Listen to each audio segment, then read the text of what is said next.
The Body Snatcher by Louis Stevenson. The Body Snatcher. Every night in the year, 4 of us sat in the small parlor of the George at Debenham, the undertaker and the landlord, and Fettes and myself. Sometimes there would be more, but blow high, blow low, come rain or snow or frost, we 4 would be each planted in his own particular armchair. Fettes was an old drunken Scotchman, a man of education obviously, and a man of some property, since he lived in idleness. He had come to Debenham years ago, while still young, and by a mere continuance of living had grown to be an adopted townsman. His blue camlet cloak was a local antiquity, like the church spire. His place in the parlor at the George, his absence from church, his old, crapulous, disreputable vices, were all things of course in Debenham. He had some vague radical opinions and some fleeting infidelities, which he would now and again set forth and emphasize with tottering slaps upon the table.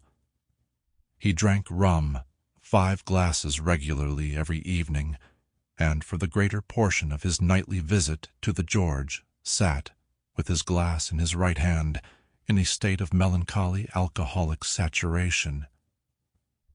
We called him the doctor, for he was supposed to have some special knowledge of medicine, and had been known, upon a pinch, to set a fracture or reduce a dislocation. But beyond these slight particulars, we had no knowledge of his character and antecedents. One dark winter night, it had struck 9 some time before the landlord joined us, there was a sick man in the George. A great neighboring proprietor suddenly struck down with apoplexy on his way to Parliament, and the great man's still greater London doctor had been telegraphed to his bedside. It was the first time that such a thing had happened in Debenham, for the railway was but newly open, and we were all proportionately moved by the occurrence. "He's come," said the landlord, after he had filled and lighted his pipe. "He," said I. "Who?" "Not the doctor." "Himself," replied our host. "What is his name?" "Dr. Macfarlane," said the landlord. Fettes was far through his 3rd tumbler, stupidly fuddled, now nodding over, now staring mazily around him.